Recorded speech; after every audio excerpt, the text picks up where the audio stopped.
querido por timidez, pero ahora hemos convencido a Nicolás Cortés, que es el jefe de operaciones de la cooperación de Hospitalet, ¿no? ¿Es alguna cosa así? Bueno, más o menos, yo ya no sé ni el cargo. El encargo, que tiene muchos años de experiencia en el mundo de la cooperación internacional. Él ha hecho cooperación internacional en varios países, tanto de Asia como de América, y en África creo que ha sido alguna vez, ¿no? También.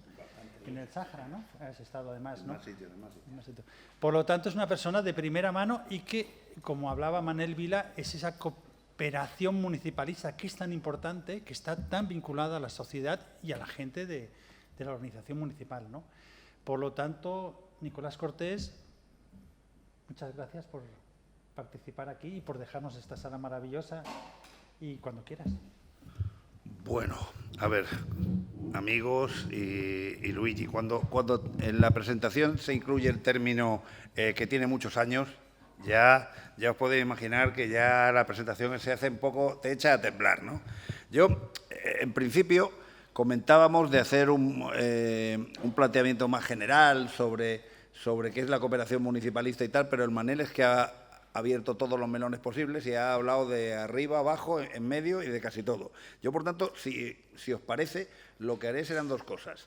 Primero, situarme yo, y también para intentar luego abrir un cierto debate de dónde creo yo que estamos a un nivel global, porque, claro, cuando hablamos de municipios, estamos hablando de municipios que actúan no en la Edad Media, como ahora comentábamos tomando un café, sino en un mundo que cada día es más fluido, abro y cierro comillas, por utilizar términos actuales, y que cada día, a pesar de ser fluido y posmoderno, cada día utiliza más marcos y escenografías de inicios del siglo XX. Y luego me remitiré a qué pinta la cooperación municipalista en todo esto y qué hacemos nosotros como municipio. A ver, a un nivel de visiones, de gruesas pinceladas de cómo vemos algunos el planeta, ¿no? La verdad es que aquí se rompieron en determinados momentos escenarios. Íbamos a un mundo a finales de los 90 y principios del 2000 donde se iba a una casi utopía en lo social. Esa utopía siempre iba acompañada de un nivel económico importante. Tengamos en cuenta que desde 1943, cuando alguien plantea el siglo XX, ¿cuándo cambian tendencias o cuándo cambian? Algunos dicen, no, esto es debido a la Revolución Rusa, 1917, no, esto después de la Segunda Guerra Mundial, en el 45, no, esto a partir de los acuerdos y del final de la Guerra de Vietnam. No, a ver, aquí hay una fecha emblemática que cambia totalmente el concepto que entendemos el planeta. Y se llaman Acuerdos de Bretton Woods, 1943. En 1943 los americanos ya se veían ganadores de la guerra, bueno, los americanos, el eje este anglosajón, que nos siguen gobernando en buena parte, y este eje pues llega a la idea de que tiene que haber una economía global. Rusia en aquel tiempo es muy débil, además Rusia estaba corriendo con todo el peso de la Segunda Guerra Mundial, que no nos engañen, ganadores de la Segunda Guerra Mundial, o al menos vencedores de los nazis, y a partir de Bretton Woods se crea un modelo de economía que es una economía más o menos globalizada. Fondo Monetario Internacional, Banco Mundial, eso se crea en Bretton Woods. No se lo inventó la ministra de turno hace 2 días. Y a partir de ese momento, cuando cae el muro en el 89 y todo eso va avanzando en la disolución y fragmentación de la Unión Soviética, pues algunos ven el mundo finales del siglo pasado e inicios de este como el triunfo de una cierta utopía social y que todo iba a ser absolutamente maravilloso. Hay un pensador de cabecera que es Fukuyama, que dijo que era el final de la historia. Bueno, la historia es difícil, es como un coche que sigue en funcionamiento. El coche seguirá en funcionamiento. La historia, el ser humano es una especie dinámica, por tanto, podremos repetirnos, pero la historia seguirá adelante. Pero bueno, había un cierto modelo en la mente del capitalismo global que decía, bueno, de que esto, de que había acabado las revoluciones y los movimientos. Hoy mismo, el 14 de julio, pues no lo hemos escogido por casualidad. Cuando barajábamos nombres y fechas, decíamos, mira, el 14 de julio, la Revolución Francesa. Conviene recordar algunas fechas. Por tanto, ese era un poco el escenario que teníamos ahí. ¿Qué ha pasado mientras tanto? Pues lo que ha pasado mientras tanto es lo siguiente. A mi modo de ver, son opiniones para un poco situarnos. Luego me dedicaré a lo que son mis especialidades, ¿no? ¿Qué ha pasado mientras tanto? Lo que pasa mientras tanto es que el capitalismo es un sistema absolutamente salvaje, ni se regula, ni obedece regulaciones. Por tanto, cualquier método para calmar o controlar al capitalismo será como el que se hace ante las fieras salvajes, enjaularlo, limitarlo, darle a pagar más impuestos, pero siempre es un sistema que se devora a sí mismo de una manera normal, de una manera lógica. Es su modo de funcionamiento, porque el capitalismo equivale a la suma de egoísmos y en sistemas de producción económica, y eso no lleva a nada bueno. ¿Qué pasa? Que cuando se ve esa utopía en el horizonte, cuando no se ve ningún enemigo sólido, fíjense ustedes de qué manera más evidente Rusia pasa de un sistema de economía absolutamente organizada y planificada, con responsables elegidos por el Partido Comunista Ruso, y en 5 años pasa directamente al feudalismo económico, que es lo que ahora funciona en Rusia. Ni el régimen de Putin, y ahora se escuchan muchas cosas, el régimen de Putin, la autocracia, no, es un feudalismo, digamos, extenso, en el país más grande de la Tierra. Pero claro, ese problema o ese sistema absolutamente dictatorial lo tenía Rusia desde mitad de los 90 y lo ha seguido teniendo hasta ahora. Ahora parece que Rusia se ha convertido en una dictadura, ¿no? Rusia era una dictadura y era un sistema anómalo democráticamente. Cuando la señora Merkel se ponía a firmar contratos de gas e invitábamos a Putin a las fiestas europeas o al G20, pues era el mismo Putin que ahora. Por tanto, lo digo porque se demoniza en función de intereses, pero que sepamos que demasiado tiempo los europeos y también Estados Unidos pues han embellecido sistemas que no son democráticos ni nada que se le parezca. Empieza el siglo XXI con grandes esperanzas y grandes ilusiones y esa utopía neocapitalista por encima, ¿y qué nos damos cuenta? Pues que el sistema, como no se autorregula, pues la cosa se desmadra. Y a partir del 2008, cuando vemos a estos chicos de Lehman Brothers con las cajitas, los despidos en Estados Unidos no son despidos colectivos como aquí, que hay una denuncia, la contradenuncia, finiquito pactado. No. Yo lo digo porque generalmente siempre hay mucho tonto con tambor que dice, es que el problema de la reforma tal. No, a ver, vaya usted al modelo británico o al modelo norteamericano y ahí le dirán cómo es el sistema laboral de allá. Te cogen la caja y dicen, oiga, no nos interesa, ¿eh? Pues cuando los señores salieron de Lehman Brothers, una empresa importantísima en Estados Unidos, pues ya se preveyó lo que iba a venir. Lo que iba a venir es que el sistema, no es que ahora se le llama la gran recesión, directamente lo que hubo es un gran fraude masivo que contaminó a todo el planeta y que por tanto paulatinamente llegó también a Europa y a España. A partir del 2010-2012, sálvese quien pueda, había que mantener a los bancos y financiarlos. Por tanto, se rescató a la banca. No digo que sea criticable, pero lo que sí que es criticable es que al final la tengamos que pagar entre todos y no hayan devuelto el dinero. En Estados Unidos lo han devuelto, curiosamente. Y que a partir de ese momento, pues nos encontramos con una crisis global brutal. Una crisis global que salimos de ella rescatando a los bancos, todos, desde Estados Unidos hasta nosotros, rescatándolos con dinero público. No hay nada más divertido que ver neoliberales que no creen en el Estado y cuando se hunde el sistema van pidiendo dinero al Estado, eso es mondarse. Y luego también pagamos un adicional con la masa salarial de las empresas públicas y de las privadas. Cuando se bajan los sueldos, estás pagando, porque los beneficios no bajaron en su momento. Bueno, prácticamente yo me acuerdo un discurso de Sarkozy que parecía Lenin entrando en Moscú. Se iba a cambiar el sistema iba a estar controlado, tal. Pero bueno, a medida de que la crisis ya se estabiliza, pues se olvidan las veleidades, digamos, socialdemócratas. Y todo el mundo pues vuelve al sistema capitalista. De manera que hasta el 2017, 2018, pues parecía que se salía de la crisis. Se salía de la crisis con los sueldos destrozados en toda Europa y también, cómo no, en Estados Unidos. Y bueno, Y a partir del 2019 y 2020, ¿qué os voy a contar? ¿Qué os voy a contar? Nos encontramos pues, con algo bastante habitual en la historia de la humanidad, que es que las bacterias y los virus pues se organizan y nos atacan de vez en cuando. Y con un problema adicional. Antes, cuando había un virus raro que surgía en la meseta caucásica de turno, pues se quedaba ahí porque había poca movilidad. Ahora la movilidad es total. Por tanto, lo que empieza en China, en 3 o 4 meses se convierte en una epidemia global. Una epidemia global que nos dejó tiritando a todos económicamente, pero que no perdamos de vista nunca, y en nuestro país es fundamental pensar esto, es que sectores, por ejemplo, como los supermercados, las grandes cadenas de distribución y de comercio, las farmacéuticas, las grandes compañías, empiezo por Agbar y podría terminar con otras, las eléctricas, las farmacéuticas y la banca, de todo esto han salido fortalecidas y con un nivel de beneficios impresionante.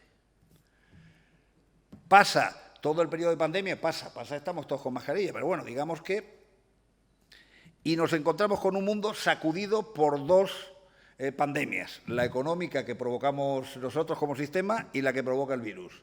Y nos encontramos con que ahora todos nos queremos tirar del pelo, porque, o al menos los que puedan, porque, claro, viene una inflación. Además, es muy divertido ver cómo la inflación, la culpable es la crisis ucraniana. Mentira. El culpable de la inflación es un coste de beneficios tan alto que las empresas quieren seguir ganando dinero y, por tanto, aumentan precios. ¿Es cierto que hay un problema de abastecimiento de energía? Pues claro, sobre todo los que firmaron con dictaduras, como Rusia. Si era una dictadura ahora, lo era antes también. Y eso nos ha descolocado un poco. Y estamos en una inflación que es del 10,2, según recuerdo, y en la transición, momento muy duro en nuestro país y momento complicado, creo que alcanzó el 15 o el 16. Por tanto, ojito. Afortunadamente, las medidas sociales y las medidas de empleo hacen que haya un empleo digno y, además, que el salario mínimo interprofesional, que no es el salario mínimo interprofesional de otros lugares de Europa, pero como mínimo llegue a los 1.000 euros. Si no fuese por esto, estaríamos como en la transición. Niveles de paro, mala contratación y peor. Bueno, ese es el escenario que tenemos a un nivel mundial. Y cuando digo mundial me refiero de Cádiz a la frontera polaca y una parte de la costa este. Eso es nuestro... Cuando hablamos de historia muchas veces decimos la historia universal y hablamos solo de la historia europea, ¿no? Eso es lo que estamos viviendo nosotros. Un primer periodo de crisis compleja, económica, la crisis del COVID y ahora una crisis de inflación del copón. El resto del mundo está en otra guerra. China, el respeto a los derechos humanos es mínimo, pero China se está convirtiendo en la gran potencia mundial ya. Y, por tanto, China ahora mismo, si os fijáis en todo este conflicto europeo, el otro día unos alcaldes de Centroamérica me decían, hombre, es que esto del conflicto europeo es complicado. Le digo, hombre, es complicado por las muertes y... A ver, una guerra es un destrozo absoluto de los principios y de la vida humana, pero los europeos llevamos más de 2.000 años matándonos y, hombre, no nos ha ido tan mal, yo lo decía en plan broma, ¿no? Claro, Europa siempre ha sido así. Los conflictos fronterizos, las fronteras son las grandes cicatrices de la historia, pues es lo que tenemos. Esa es, desde mi punto de vista, la ubicación que tenemos. Y, por tanto, esa utopía que tenía el sistema de que en el año 2000 iba a ser esto la hostia, pues no es tal. Eso tiene su colofón y su foto final, su foto fija, también, lógicamente, en la cooperación, que luego me remitiré. ¿Qué pasa a un cierto nivel de ánimo o de principios, digamos que personales de todos? Pues que hay un gran miedo extendido en todo Occidente, una incertidumbre, nadie sabe exactamente qué va a pasar mañana. O vivimos como si no lo supiéramos. Cuando es la época de la humanidad donde hay más paz, eso conviene decirlo. Yo al Mané no le quería decir nada porque cada uno tiene sus razones. Ahora comentaba con algunos amigos en el bar, es que la juventud no se involucra en lo que nos involucrábamos nosotros. Pero se involucran en causas y demás. Ahora bien, no lo hacen ni formalizando partidos políticos, ni grupos, ni... Y al final somos los puretas los que estamos en determinadas administraciones y en determinados sitios, evidente. Pero yo, por ejemplo, en esta ciudad tenemos cooperativas que están trabajando con el Senegal, que son un grupo cooperativo y lo hacen de puta madre. Eso sí, a la que le dices, oye, presenta el registro y formaliza tu instancia como ONG. Te dicen, eso no, a mí no me interesa. Oye, ¿y la contraparte tiene algún tipo de vinculación? No, nos conectamos por la red y tal. Claro, la gente se organiza, pero de otra manera.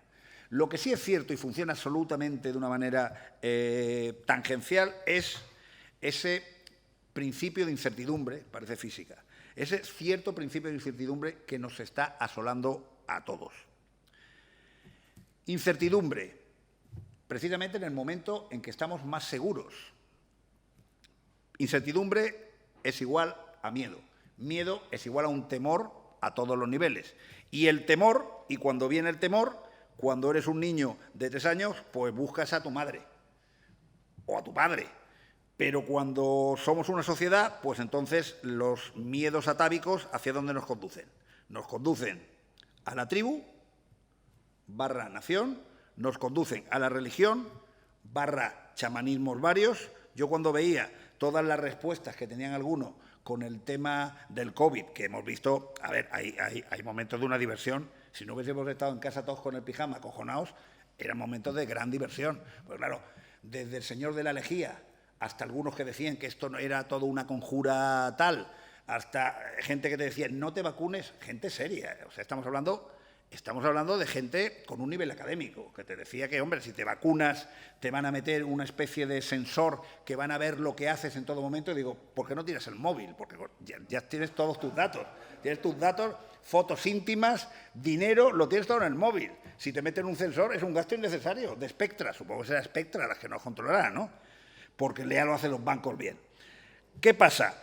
Que esos miedos atávicos, pues, provocan una línea siempre oscilante en la historia hacia la religión y el chamanismo y hacia ya la tribu. Auge de los nacionalismos, de nuevo, como nos pasó en los años 20, como nos pasó en el siglo XIX, y luego no auge de la religión entendida como grandes religiones organizadas, al menos en Occidente, en el mundo islámico ya sabemos lo que ha ocurrido. También, desde los tiempos de Nasser para adelante, financiado por Occidente. Lo digo también porque cuando alguien ve los hermanos musulmanes, Hamás y todos estos, ¡oh, qué gente más salvaje que ahora está yendo a la Edad Media! Perdona, los hemos estado financiando hasta hace 2 días.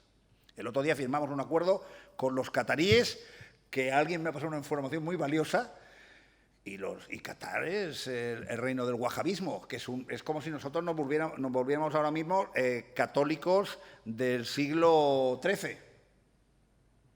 Firmamos un acuerdo de puta madre. Yo no discuto el acuerdo, porque claro, cuando al final necesitas energía, pues ¿con quién hay que firmar? Pero claro, lo que es excesivo es darle la medalla de Carlos V. Porque claro, al final dices, hostia, al final les venden la joya de la abuela, ya es una pena. Pero ¿qué os quiero decir con esto? Momentos de incertidumbre, momentos de temor, momentos de miedos atávicos.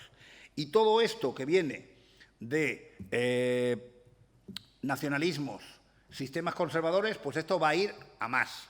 Separará, pero va a ir a más. En el momento en que el otro día, una noticia terrible, alguien me decía, no, eso, que vuelve Trump, que el Boris Johnson se mantiene. No, más terrible todavía, el Partido Laborista acepta el Brexit. Cuando vemos que una determinada izquierda acepta el nacionalismo, pues ya tenemos la fiesta servida. Alemania reaccionando con un miedo atroz. Los rusos saben bien con quién se juegan los cuartos, saben que un determinado pueblo puede aguantar una presión, pero los alemanes, que ahora mismo están quemando carbón, ¿os acordáis de los ODS? El circulito este tan majo y tal. Estos, los principales defensores han sido obviamente Alemania. Yo lo suscribo casi todos los puntos, me parece un gran avance, pero claro, en el momento en que los países que están firmando eso pues están quemando carbón y los grupos ecologistas que tienen en el Parlamento alemán pues miran hacia otro lado, pues chico, al final volvemos a donde estábamos, ¿no? Que es que cuando el miedo atávico y el terror aparece, pues los principios se van desvaneciendo. Ese es, a mi modo de ver, con gruesas pinceladas. ¿Pesimista? No, yo muestro lo que veo.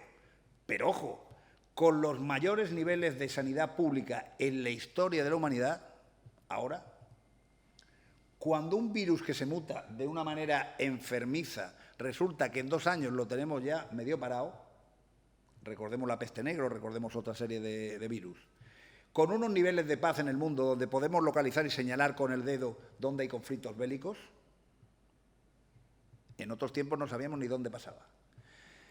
Con amenazas, por supuesto, y la amenaza próxima, que es más que evidente. El mundo se polariza, no hacia Rusia y Estados Unidos, no, se polariza en sistemas que creemos en los derechos humanos y sistemas que no creen en los derechos humanos. Esa es la polarización mundial. Y ahí sí que tenemos que ser, como Occidente, como europeos, como lo que queramos llamarlo, como grecolatinos, tenemos que ser absolutamente, imparables e intachables en estos casos. Países con los que no respetan los derechos humanos, al final podrás negociar con ellos porque no te queda otra, pero tenemos que marcar ciertas distancias. Y sé lo que digo. No estoy hablando de Qatar, que también, estoy hablando de China, o estoy hablando, por ejemplo, de Marruecos, que Marruecos tiene, digamos, una democracia, como se dice ahora, fluida.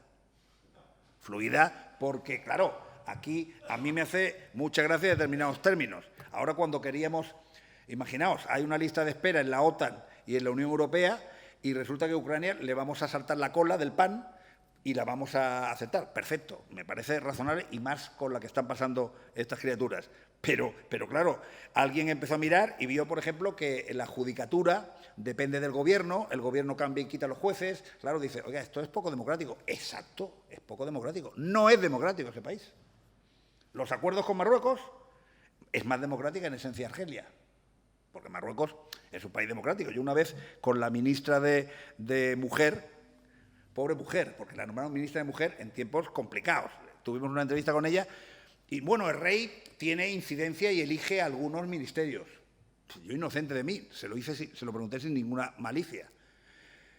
Ella pensó que no, pero bueno, me decía, no, algunos ministerios él tiene, bueno, elige directamente al ministro. Le digo, ¿qué ministerios? Hacienda, Defensa, Interior, Exterior y algún otro que se me olvida. Dice, pues bueno, pues le da usted la llave del chalet. Y esa es la situación que tenemos a un nivel mundial. Esperanzadora, pero también con determinados problemas. ¿Qué ocurre? Y ahora salto ya al tema de cooperación. ¿Qué ocurre con nuestro escenario? Lo ha explicado muy bien Manel. Lo que ocurre con nuestro escenario es que la cooperación surge, ojo, en España se destina más dinero a cooperación porcentualmente que Alemania.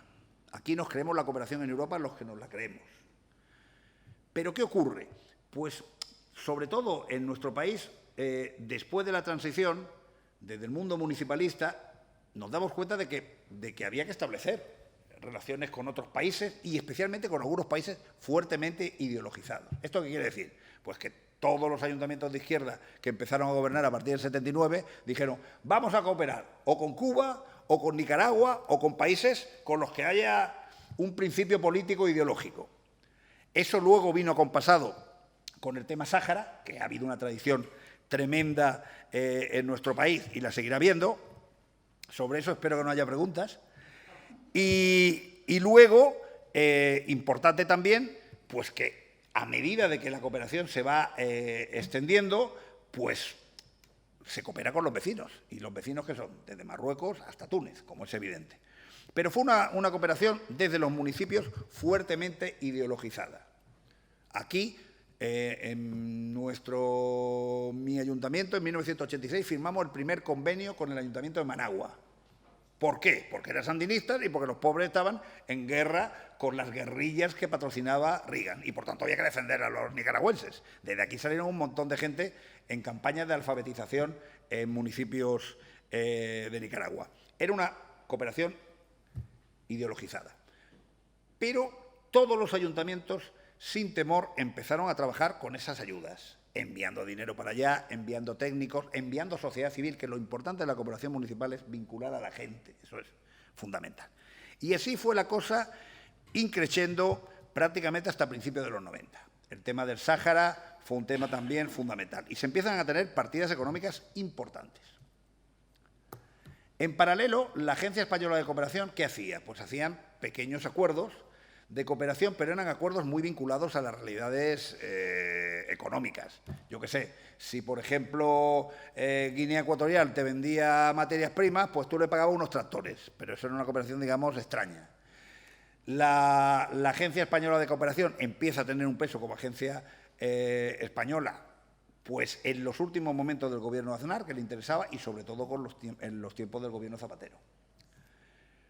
La cooperación autonómica, y aprovecho que ya no está el compañero de la Generalitat, la cooperación autonómica ni estaba ni se le esperaba. Los andaluces empiezan a hacer cooperación con todo el norte de África, por cercanía, y tienen un modelo de cooperación y un modelo de cooperación en infraestructuras urbanísticas muy bueno, los vascos también. Y aquí en Cataluña se crea la Agència Catalana de Cooperació pues en el 2003 o en el 2004, cuando ya los ayuntamientos teníamos coordinadoras, fondos, de todo. Todo esto va avanzando y, claro, el tejido civil se va consolidando y a partir de 1994 pues tenemos una cosa que se llama Plataformas del 07.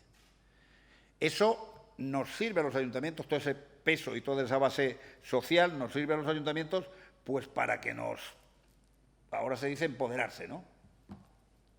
Para que cogiéramos impulso. Y en ese momento el 07 se convierte o en una realidad en muchos municipios o en un horizonte que alcanzar.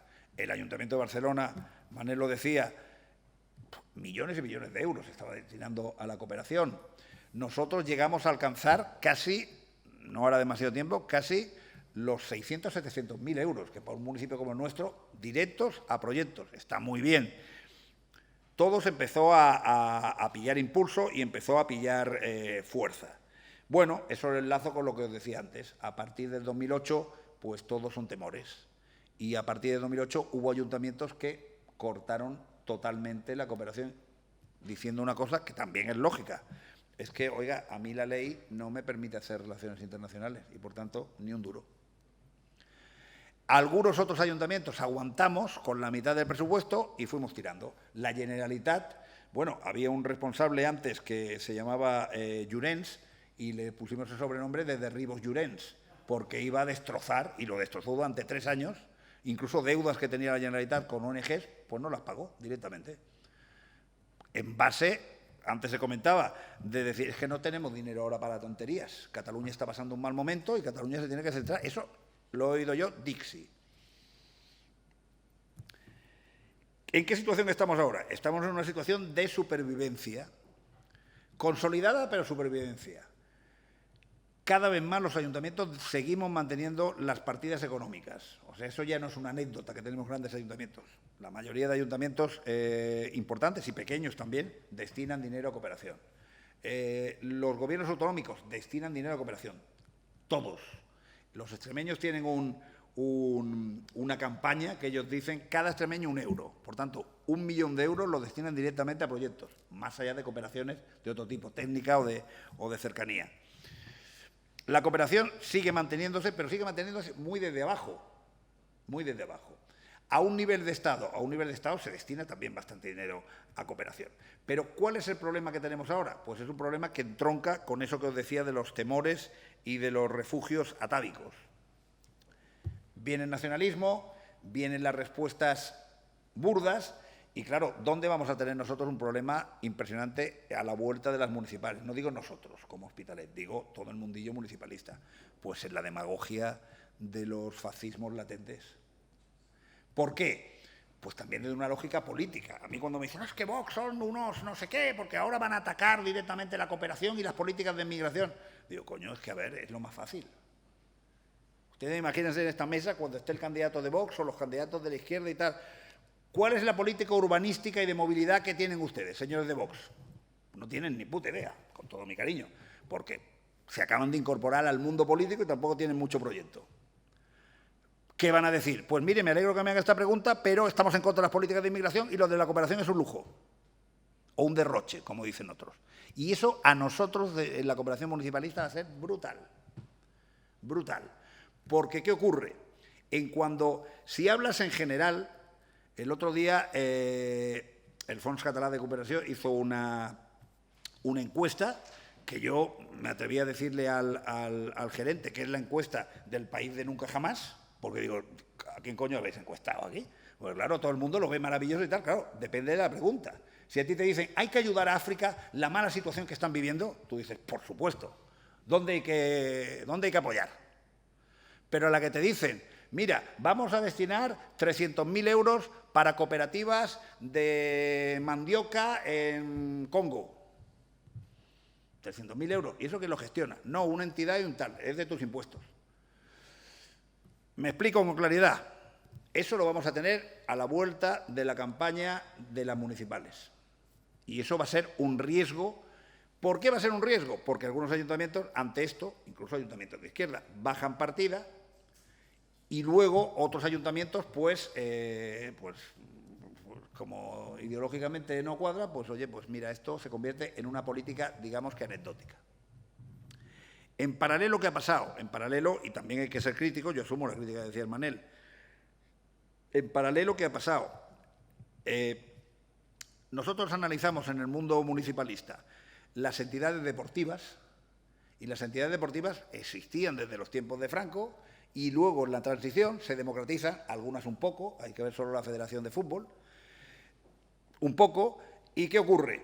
Que, bueno, que hay un cambio, una ampliación. Bueno, son entidades que van avanzando, igual que las asociaciones de vecinos en un determinado momento tuvieron un punto de gran participación y luego la cosa fue bajando. En el caso de las entidades y de las ONGs, de la insignificancia, a partir del 95 pasaron a tener un presupuesto brutal. Yo cuando tenía un departamento de 3 personas y me venían ONGs locales que tenían 5 técnicos pagados, decía, hostia, si tienen más fuerza que nosotros. Claro, en cuando el dinero público se corta, pues nos hemos quedado con el terreno casi del voluntariado y algunas entidades importantes que siguen teniendo un determinado peso. Pero por ahí van los tiros. Yo sí que creo una cosa, y con esto acabo para vuestra tranquilidad. Yo creo que los... Iba a decir una barbaridad, casi de izquierdoso ya marxista antiguo. Creo en la lucha de clase global y creo en que toda la humanidad pues somos un igual. Cuando partes de estas ideas, pues imaginaros, esto no lo puede uno decir demasiado en determinadas reuniones porque es fatal. Porque yo creo que tenemos desde las administraciones, especialmente desde las administraciones más cercanas como son los ayuntamientos, que favorecer que haya estas relaciones de base entre diferentes pueblos del mundo y entre nuestros ciudadanos.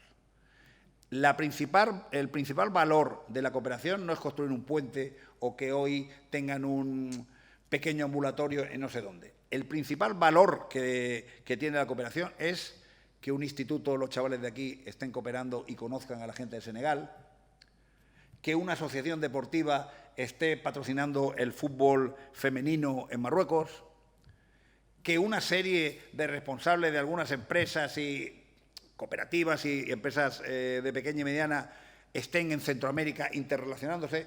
Tenemos el privilegio de que nos interrelacionemos por abajo y eso es el principal valor para mí de la cooperación. Si además es eficaz, cojonudo. Pero ese es el principal valor que debe tener la cooperación. Y luego otra parte también muy importante, que es lo que llamamos sensibilización, o ahora se llama muy maravillosamente educación por el desarrollo, que es ir a un instituto, ir a un colegio y explicar pues estas cositas. ¿Por qué hay desigualdades en el mundo? ¿Por qué los de este país son tan hermanos como tú y están pasando unas determinadas circunstancias económicas? Pues dar ese sentimiento de ciudadanía global. Ese tiene que ser el gran acierto de la cooperación de base, la cooperación municipalista. La autonómica también debería ser esa. Y la de estados debería ser parecida a esta. Porque si al final únicamente desde la cooperación estatal lo que hace es jugar a préstamos y a intereses, más rollo.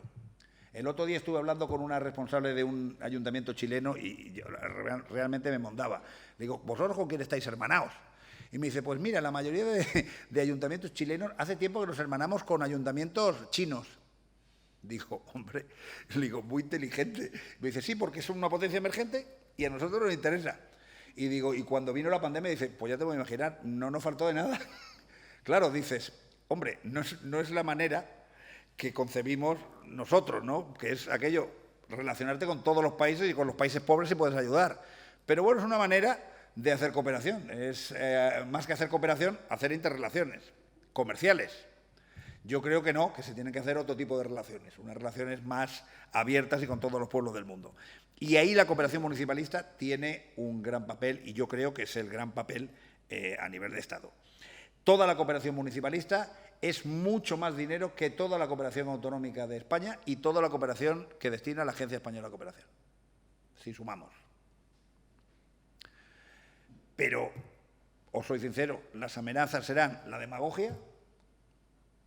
La demagogia es temor, es miedo, es inseguridad, es incertidumbre. Y luego otro gran enemigo que ha surgido ahora, antes también se comentaba, pero que realmente tiene que ver con la propia esencia de la Administración española, y es un proceso de excesiva centralización y excesiva burocratización en el Estado. ¿Qué quiero decir? Hemos quitado peso de gestión a nuestros alcaldes, concejales, ministros, consellers, para que los altos funcionarios sean los que deciden en la Administración. Yo soy funcionario de carrera desde hace muchos años, pero, a ver, la función pública yo la concibo como la salvaguarda de los derechos en un país, no como una policía política que te vigile determinados procedimientos, mejor dicho, que te obstaculice determinados procedimientos. Eso yo creo que está diseñado con mucha mala hostia.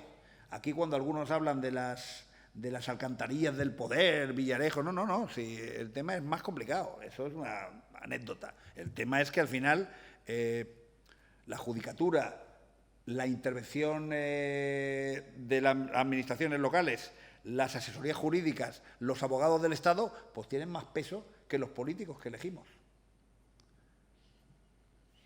Se ha mezclado corrupciones que había, pero también una política de azotar la corrupción. Por tanto, tú en vez de firmar aquí, firmas detrás de la página y eso es prevaricación. A nivel de diccionario es prevaricación porque estás falseando o equivocando un procedimiento administrativo. Pero claro, al final cuando esos elementos sirven para echarte mierda políticamente, pues creas una administración temerosa e inestable. Ha hecho que determinados cuerpos generales y determinada administración, determinados administradores se conviertan en los poderes fácticos. Rajoy, en su momento, que era y es pues un alto funcionario, se da cuenta de eso y entonces dice, pues mira, para desactivar a los ayuntamientos la manera más lógica es crear una cosa que se llama LARSAL, Ley Orgánica de Racionalización y Sostenibilidad, quiero recordar, de la función pública, con lo cual recentraliza determinadas tomas de decisiones y luego los interventores y los secretarios los convierte en poderes fácticos de la Administración. ¿Por qué lo hace Rajoy? Hombre, por razones obvias. No, porque es de derecha muy malo. No, porque es un tipo, o eran unos tipos astutos, que si, por ejemplo, el Ayuntamiento de Vitoria quiere implementar los servicios sociales y a todos los que no tienen piso, comprarle un piso porque tiene un superávit, pues viene el interventor y los denuncia, porque tienen el soporte del Estado. Y luego, además, tienen un soporte de determinados medios que si ponen el alcalde de Vitoria prevarica, todo el mundo se echa a temblar. Y esa es la tormenta perfecta que en su momento aplica el PP y nos tienen a los ayuntamientos destrozados. Y en cooperación, yo, hablando con uno de nuestros interventores, un tipo muy majo, me decía, mira, Nicolás, sois ilegales. Nunca no se puede trabajar en programas en el sur o en países terceros sin el... Claro, dice, pues todo lo que hacemos en el departamento es ilegal. Y eso es así. Vienen otros gobiernos, y no voy a señalar a nadie, solo faltaría, pero claro, eso es muy cómodo. Si tú gobiernas desde Madrid, es muy cómodo, porque tienes a todos los ayuntamientos cogidos, incluso también al Ayuntamiento de Madrid. ¿Me explico, no? Con claridad. Por tanto, a todo el mundo le va bien. Y los gobiernos autonómicos, que tanto azotan la libertad y tanto azotan los derechos y tal, pues la Generalitat de turno se las trae al pairo, porque de paso los ayuntamientos estamos en el último elemento y si encima estamos fiscalizados, pues que se joda. Disculpadme el término. Esa es la realidad que vivimos en general en la Administración y eso en la cooperación se convierte en un problemón impresionante. El otro día aprobamos el plan director, bueno, el otro día, hace ya un año y pico, aprobamos el plan director de Hospitales de Cooperación, lo llevamos a pleno y lo llevamos como si fuese un plan de, bueno, yo el informe que hice era como un plan de participación con las entidades, Happy Flower, maravilloso, porque en el momento en que pongan, no, mira, cooperamos con, que me acuerde, Marruecos, El Salvador, Ecuador, India, te dicen, relaciones internacionales, usted es ilegal, prevaricador. Y ya está el plan director a hacer puñetas. Hemos pasado en momentos determinados, principios del siglo, de nuestro siglo, del siglo XXI, que estamos en un Consell de Cooperación, donde todos los partidos políticos votaban a favor de toda la cooperación que pusiéramos sobre la mesa, de toda. Yo incluso a un vecino que era concejal del PP me dice, no, Nicolás, estupendo lo que estáis haciendo, estupendo. Le digo, abstente al menos. Le digo, porque claro, queda un poco raro que estéis apoyando a los nicaragüenses y un proyecto urbanístico en Cuba. Van a decir, está votando el PP, ¿qué está pasando aquí? Se me van a cabrear los otros. Y me dice, ¿entonces nos tenemos que abstener? Digo, hombre, era impresionante porque todo el mundo intervenía y todo, este plan es cojonudo, estupendo, tal, coincidimos, me abstendré. Pero bueno, había una asunción general de todos los grupos políticos de que la cooperación era buena y de que la cooperación era un arma.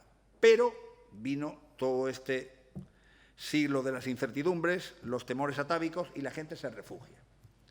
Religión, nacionalismo. Y esto lo tenemos para un cierto rato. Y la cooperación estará en ese elemento, pues en el ojo del huracán. Y lo sufriremos.